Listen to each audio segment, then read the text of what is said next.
오늘 본문은 예수님께서 두로와 시돈 지방으로 가셨을 때 있었던 일입니다. 한 여인이 예수님께 나와 자기의 어려움을 호소하고 있지요. 이 여인은 유대인이 아니었습니다. 가나안 여인이라 오늘 본문은 소개를 해주고 있습니다. 가나안 여인, 이방 여인이었어요. 유대인들이 볼 때에는 정말 사람 취급을 받지 못하는 그러한 여인이었습니다. 그런데 이 여인이 예수님께 나와서 예수님, 내 딸이 흉악한 귀신이 들렸으니까 좀 고쳐주십시오. 이렇게 요청을 합니다. 예수님께서 어찌 보면 아주 모욕적으로 들릴 수 있는 말씀으로 거절을 하시는데요. 그럼에도 불구하고 이 여인은 끝까지 포기하지 아니하고 예수님께 은혜를 구함으로 말미암아 믿음의 인정을 받고 딸의 문제의 해결함을 받았다라는 것입니다. 오늘 본문에 나타난 예수님과 이 가나안 여인의 만남을 통해서 오늘 소원을 이루는 믿음이라는 제목으로 말씀의 은혜를 나누어 보고자 합니다. 먼저 우리 모두는 예수님이 필요하다라는 것입니다.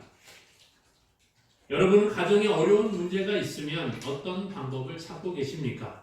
예를 들어 나에게 어려운 일이 닥쳤다.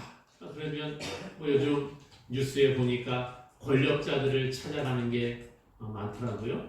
그렇죠? 권력을 가진 사람이 아무래도 문제를 해결하는 데 좀 도움이 될 것 같으니까 권력자들을 찾아갑니다. 돈에 어려움이 있으면 좀 돈을 나에게 융통해 줄 수 있는 그러한 기관이라든지 아니면 그 돈을 빌려줄 수 있는 사람을 찾아가서 그 사람들의 도움을 구하는 것들을 흔히 보게 됩니다.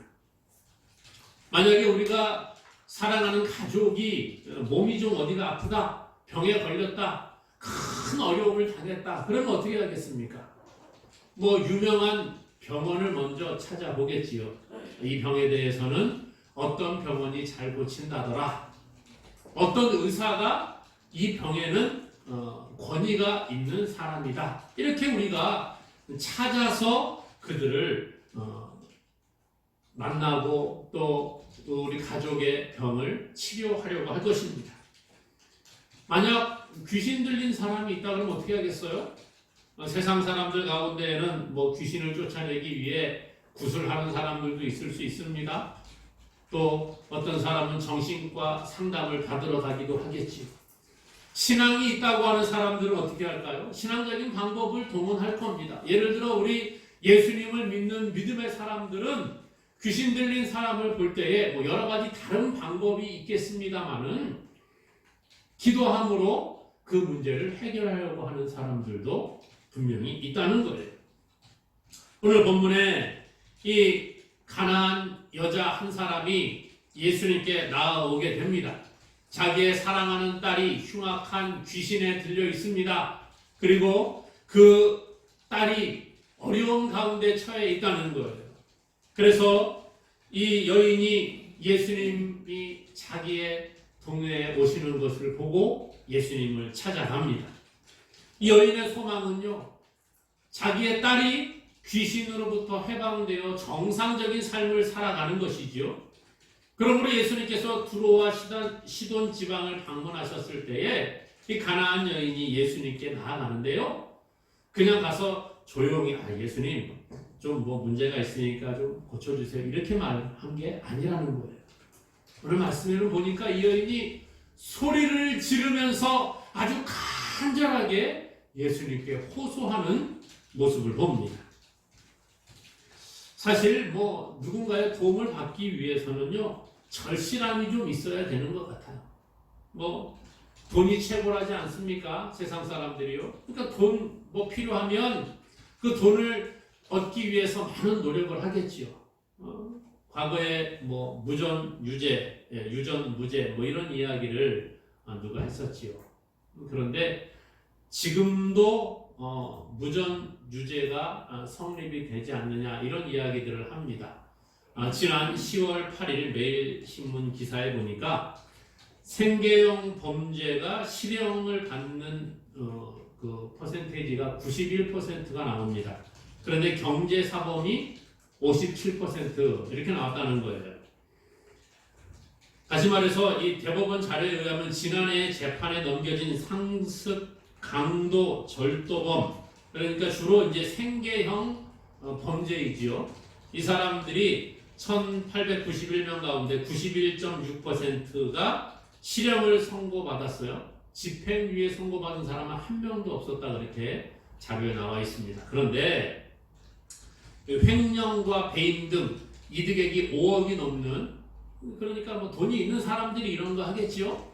그런데 이 사람들이 특정 경제범죄 가중처벌법에 의해서 재판 결과를 보게 되면 이 특경법 위반 사범 1,676명 가운데 57%만이 실형을 선고받았습니다. 25%는 집행유예, 또 10%는 무죄 선고를 받았다. 그렇게 기사에 소개를 합니다. 그러니까 돈 없는 생계형으로 어쩔 수 없이, 물론 뭐 이 사람들 중에는 재범률이 좀 많이 높은 사람들도 있습니다만, 아무튼 이 생계형 범죄는 실형이 91%가 넘어요. 거의 92% 가까이 되는데, 경제사범은 여기도 기준이 이득액이 5억 이상인 경우입니다. 5억 이상의 경제사범이 57%만이 실형을 선고받았다는 거예요. 그러니까 뭐 세상 사람들 이런 거 보면서 뭐라 그랬어요? 역시 돈 있는 사람이 최고다. 왜 이런 결과가 나왔어요? 또 다른 기사에는 보니까요, 이 국선 변호인을 선임을 해가지고 재판을 만든 사람하고 일반적으로 자기가 돈을 내어서 변호사를 선임을 해서 뭐 대형 로펌을 선임한다든지 이렇게 해서 재판을 받는 사람의 실형 선고율이 어마어마하게 차이 난다라는 것을 제가 기사에서 보았습니다. 무슨 얘기합니까? 돈이면 다 해결된다는 거예요. 죄도 덮을 수 있다는 것입니다. 돈으로 해결되지 않는 문제가 없다라고 생각을 합니다. 그래서 지금 문제가 되잖아요. 그럼에도 불구하고 세상에 사람들은요, 여러 가지 방법을 가지고 문제를 해결하려고 하지만 되지 않는 것들이 있다라는 거예요. 그렇지 않습니까? 돈이 최고고 돈이면 다 돼 그러지만 아니잖아요. 실제로는 살다가 보면 돈으로 해결하려고 하지만 그것이 안 돼서 감옥에도 가고 뭐 그런 것들을 보게 됩니다. 그런데 세상의 방법을 따라 권력을 동원하고 돈을 동원하고 지식을 동원해 보아도 소용이 없을 때가 있다는 거예요. 그러나 이러한 모든 문제를 해결할 능력을 가지신 분이 있다고 이야기합니다. 그분이 누구세요? 바로 우리가 믿는 예수 그리스도인 줄로 믿습니다. 이 예수님은 모든 문제의 해결자가 되신다는 거예요. 세상의 권력으로도, 세상의 돈으로도, 세상의 지식으로도, 건강을 가지고 있어도 해결할 수 없는 그러한 수많은 문제들을 예수 그리스도께서는 모두 다 해결해 주신다라는 것이지요. 오늘 본문은요, 가나안 여인이 이렇게 문제 해결자 되시는 예수님께 나아가는 거예요. 예수님, 나의 사랑하는 딸이 흉악한 귀신이 들려가지고 고통 가운데 있습니다. 예수님 좀 고쳐주세요. 조용하게 말한 게 아니라 그랬죠. 어떻게 했다고요? 소리를 지르면서 이야기했다는 거예요. 얼마나 소리를 질렀느냐? 오늘 23절에 이렇게 말해요. 예수는 한 말씀도 대답하지 아니하시니 제자들이 와서 청하여 말하되 그 여자가 우리 뒤에서 소리 지르오니 그를 보내소서, 이렇게 말합니다. 무슨 얘기예요? 얼마나 소리를 많이 질렀으면 제자들이 와서 아유 예수님 저 여자가 하도 우리 뒤에 소리 질러서 시끄러우니까 좀 어떻게 처리를 해주세요, 이렇게 예수님께 제자들이 가서 요청을 하는 겁니다. 예수님의 거절에도 불구하고 이 여자는 예수님께 절하며 자기의 소망을 아뢰되 끈질기게 아뢰는 모습을 보여주고 있습니다. 우리는 믿음이 있다고 하면서도 우리에게 찾아오는 문제 앞에서 그 문제를 주님께 가지고 나아가기보다는 세상적인 방법을 따라갈 때가 많이 있어요. 우리는 성경에서 배웠습니다. 우리의 문제가 있을 때에 예수님께 아뢰고 예수님께 가지고 나아가면 응답을 받습니다 라고 배웠습니다. 그런데 이것은 지식적으로 알고 있는 것이에요. 이 지식적인 알문 결코 우리의 삶에서 경험되어진 것이 아니라는 것입니다. 그냥 배워서 알고 있는 것, 이것은 우리에게 어찌 보면 별로 큰 효과를 발휘하지 못할 때가 있습니다. 어려움이 찾아올 때에 우리 앞에 문제를 해결하기 위해서 지식적으로 알고 있는 것, 그래 어려운 일이 있으면 주님께 아뢰면 된대, 그것만 가지고는 부족하다는 것이지요. 경험되지 않은 지식은 우리에게 별로 힘을 가져다 주지 못하는 것이에요. 그러나 비록 내가 경험하지 못한 지식이라 할지라도 그 지식에 대한 믿음이 확고하다면, 내가 배웠는데 이러이러한 이야기를 내가 듣고 배웠는데 그거는 정말인 것 같아, 내가 확신이 있다고 하면 어떻게 되겠어요? 그것을 따라서 행동하게 될 것입니다. 문제는 그거예요. 지식적으로 알고 있는 것으로 그치면 그것은 나에게 힘이 되지 않지만, 그 내가 배운 지식을 우리의 믿음을 가지고 삶에 적용해 나갈 때에 그 지식이 나에게 도움이 된다는 것입니다. 과연 우리에게는 이런 믿음이 있습니까, 여러분? 우리가 문제가 있을 때에 그 문제를 주님께 가지고 나아가야 되는 것은 너무나도 잘 알고 있어요. 예수님 믿는 사람들이라고 하면 누구나 이런 것들을 배워서 알고 있습니다. 그러나 실제로 문제가 발생했을 때에 정말로 그 지식대로 문제를 주님께 가지고 나아가느냐, 그것이죠. 사랑하는 여러분, 주님은 우리에게 믿음을 요구하고 계십니다. 우리 모두에게는 예수 그리스도가 필요하다는 믿음을 소유하기를 원하시고, 그 믿음을 가지고 주님께 나아가기를 원하시는 줄로 믿습니다. 오늘 해결하지 못할 문제가 있습니까? 주님께 가지고 나아가기를 바랍니다. 우리의 모든 문제, 우리의 모든 소망을 주님께 아뢰라는 거예요.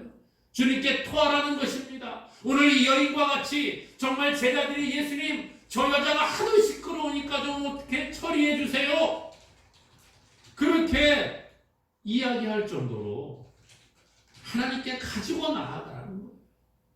때로는 기도할 때 조용히 골방에 들어가서 묵상하며 기도할 때가 있습니다. 때로는 혼자서 은밀하게 주님과 대화할 때가 있습니다.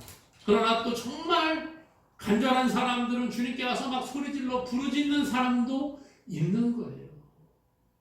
오늘 이 여인은요, 예수님께 문제를 가지고 왔는데, 예수님 정말 좀 도와주세요, 계속 소리 지르면서 주님께 나아가고 있다는 거예요.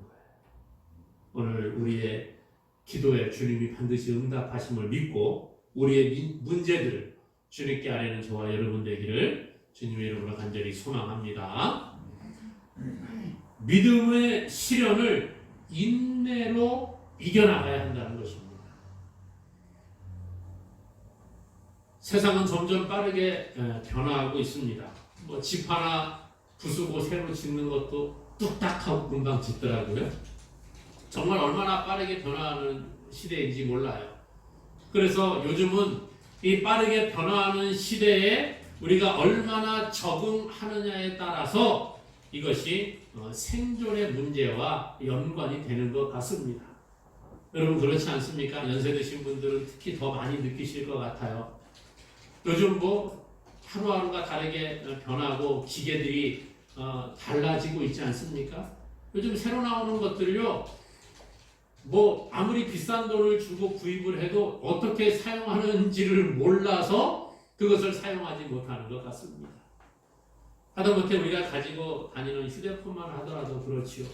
요즘 너무나도 많은 기능들이 휴대폰 안에 있는데 우리가 주로 쓰는 게 뭐예요? 전화 걸고 받고, 문자 보내고 받고, 카카오톡으로 이렇게 문자하고, 그 다음에 인터넷 접속해갖고 검색 좀 하고, 그리고 또 뭐 있습니까? 별로 생각나는 게 없네요. 그 정도 한다는 거예요. 물론 젊은이들은 조금 더 잘 하겠죠. 그러나요, 젊은 친구들도 별로 하는 게 없더라고요. 그저 카메라로 사진 찍고 동영상 뭐 좀 촬영하고. 그래서 왜 이렇게 비싸고 좋은 휴대폰을 쓰느냐 이렇게 물어보면요, 어떤 친구들은 그런 얘기 하더라고요. 이거는요 전화가 아니고요 사진기에 전화 기능이 포함되어져 있는 기계로 생각하고 삽니다.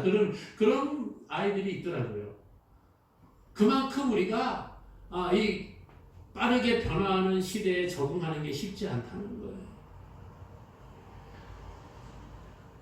예수님을 믿는 순간 우리가 정말 빨리 변화됐으면 좋겠다 이런 생각하지 않습니까? 시대에 맞춰서 신앙생활도 그렇게 가는 것 같아요. 나 예수님 믿었으니까 오늘부터 예수님 믿기로 시작! 그러면 오늘부터 착한 사람 시작! 이렇게 되는 거예요. 그런 생각이 있습니다. 예수님 믿지 않는 사람들이 예수님 믿는 사람들을 향하여 뭐라고 합니까? 너 교회 다닌다면서 뭐 사람이 뭐 그렇게 행동해? 교회 다니는 인간이 왜 그래? 이렇게 이야기합니다. 그러면 저는 이렇게 대답을 하지요. 그 사람이 예수님 믿으니까 그 정도로 착해진 거야? 이렇게 이야기합니다. 무슨 얘기예요? 사람들의 인식에는요, 예수님 믿으면 그 순간부터 사람이 빠르게 변한다고 생각을 합니다. 예수님 믿는 그 순간부터 우리가 기도하면 그 순간에 응답을 바로 받고, 예수님 믿으면 즉시 물질이 풍요로워지고 건강이 회복되고 아픈 것들이 다 낫고 우리의 가정이 아무 문제 없고 자녀들이 삐뚤어 나가다가 갑자기 예수님 믿는 그 순간부터 자녀들이 막 말 잘 듣는 아주 그냥 엄친아가 되고 이렇게 생각을 한다는 거예요. 여러분 맞습니까? 예수님 믿으면 그 즉시 빠르게 무슨 일들이 막 일어납니까? 물론 그럴 때가 있지요. 그러나 대부분의 사람들은요, 빠르게 응답 오는 경우는 별로 없더라는 거예요.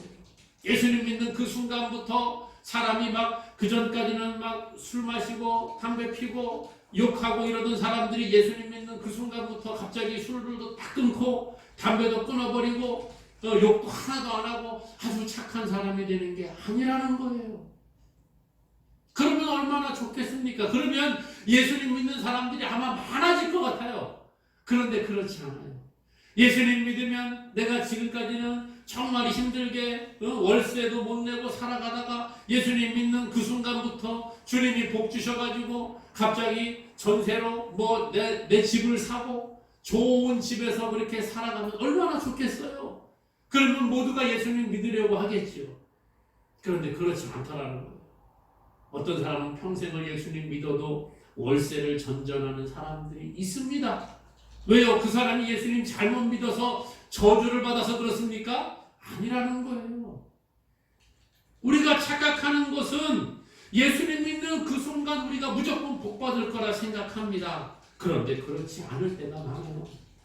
기도해도 응답이 더디올 때가 있고 때로는 내가 열심히 주님께 나아가도 낙심하고 실망하고 좌절할 일들이 더 많아질 때가 있다는 것입니다. 때로는 하나님을 믿는데 일이 더 안 되기도 합니다. 건강이 나빠지기도 합니다. 가정의 어려움이 더 자꾸 찾아옵니다. 하나님 나 열심히 하나님 믿는데 왜 나에게 이렇게 자꾸 어려운 일만 찾아옵니까? 우리 그렇게 불평할 수밖에 없는 환경들이 있습니다. 정말 나는 예수님 믿는 게 아닌가 보다. 교회는 나와 맞지 않는가 보다. 그런 생각이 들 수가 있다는 거예요. 그러나 하나님께서는 믿음의 시련을 통해 우리에게 더 큰 복을 주시기를 원하시는 줄로 믿습니다. 때로는 시련의 과정을 통과해야 될 때가 있다는 거예요. 하나님께서 우리에게 믿음의 시련을 줄 때가 있다는 겁니다. 이것을 통과하지 않으면 하나님의 복이 우리에게 임하지 않을 수 있다는 거예요.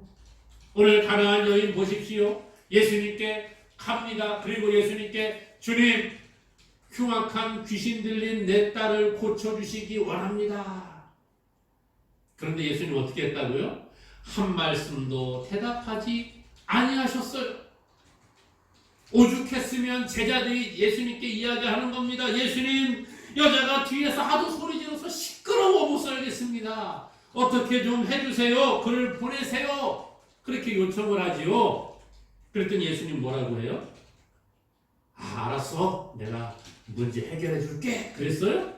안 그럽니다. 24절에 보니까요. 예수께서 대답하여 이르시되 나는 이스라엘 집에 잃어버린 양 외에는 다른 데로 보내심을 받지 아니하였노라. 그러니까 이 여자가 또 와서 예수님께 절하면서 예수님 저를 도와주세요. 주여 저를 도와주소서. 그렇게 이야기합니다. 야, 이 정도 했으면 좀 도와주셔야 되지 않습니까, 여러분?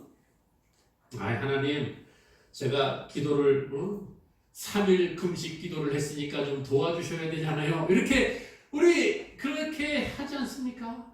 오늘 이 여인 보세요. 계속 소리 지르면서 이야기합니다. 예수님 관심도 안 받다가 드디어 대답을 하십니다. 그러는데도 또 나는 이스라엘 말고는 아니다. 그렇게 이야기를 해도 절하면서 또 소리 질러 이룹니다. 이 정도 하면 될 것 같은데 예수님 뭐라고 하세요? 26절에 보니까요.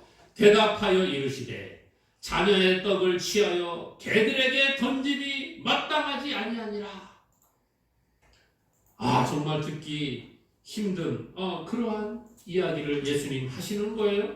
아주 냉정하게 어찌 보면 인격적으로 견디기 힘든 모욕을 주시면서까지 이 여인의 청을 거절하고 있는 것입니다.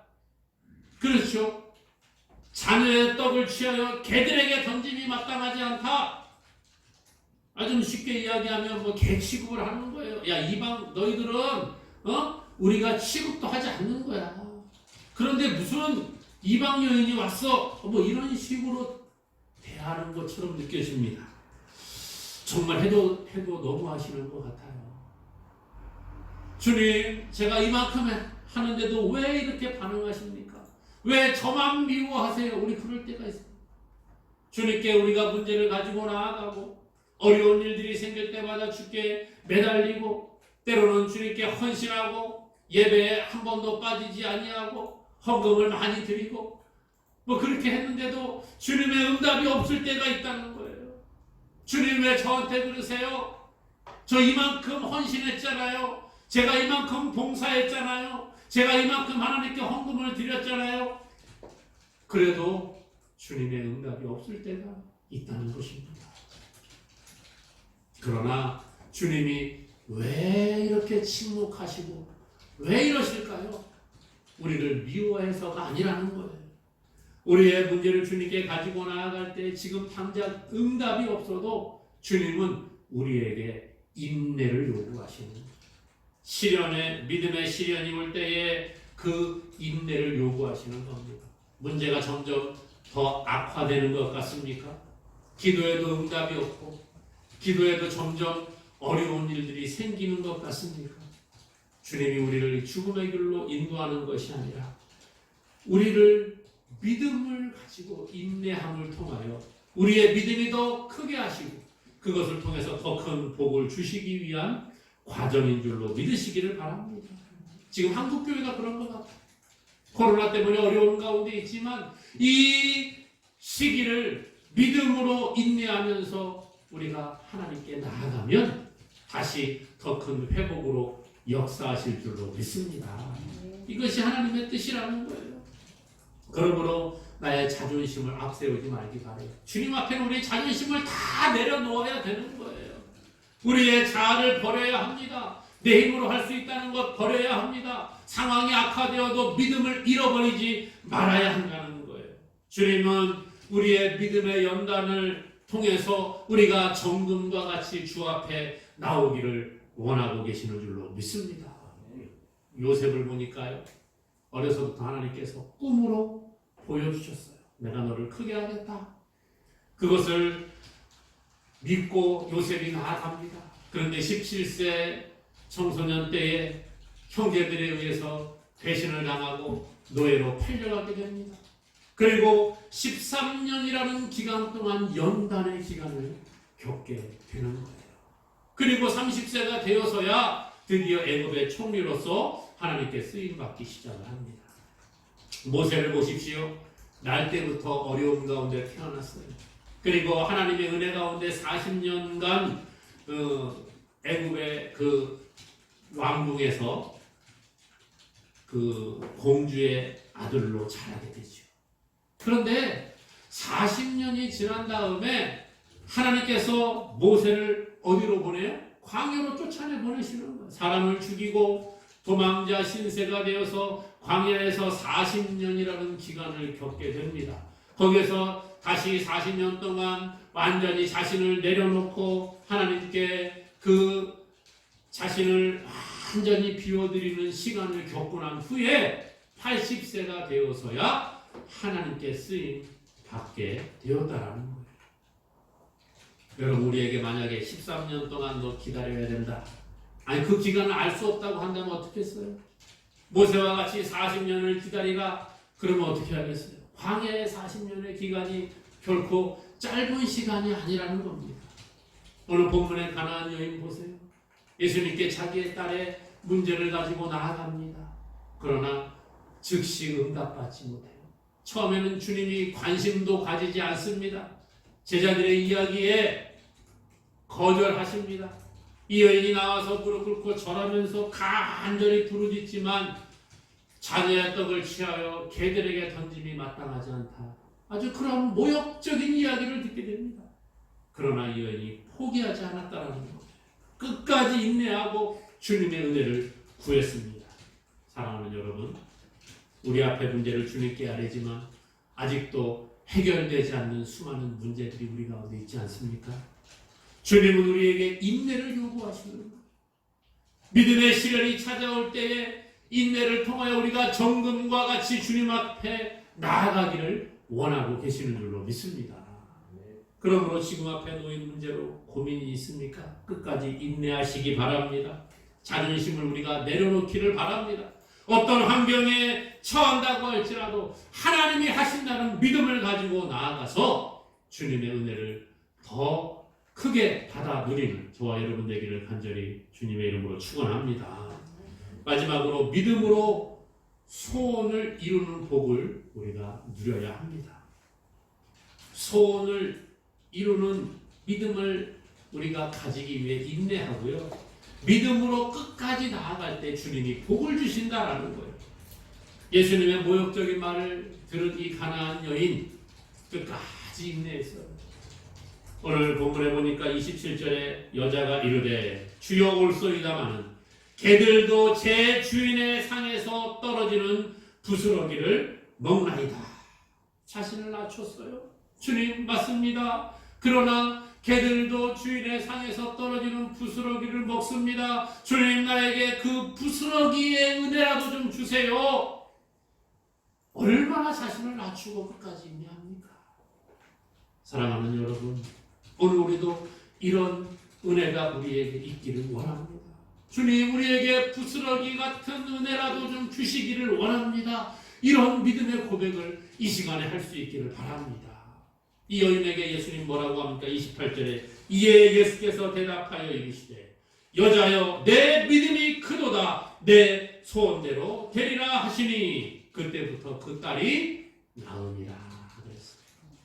끝까지 인내하고 부스러기라도 주님 좋습니다. 그만큼이라도 주세요라고 그렇게 믿음으로 나아갔을 때 이 여인이 소원을 이루고 응답받는 은혜를 누리게 되었다라는 거예요. 믿음의 사람들을 주님은 그냥 내버려 두시지 않습니다. 반드시 가장 좋은 것들로 채워 주신다라는 거예요. 히브리서 11장 6절에 믿음이 없이는 하나님을 기쁘시게 하지 못하나니 하나님께 나아가는 자는 반드시 그가 계신 것과 또한 그가 자기를 찾는 자들에게 상 주시는 이심을 믿어야 할지니라. 참된 믿음이 우리의 삶을 복되게 한다는 것입니다.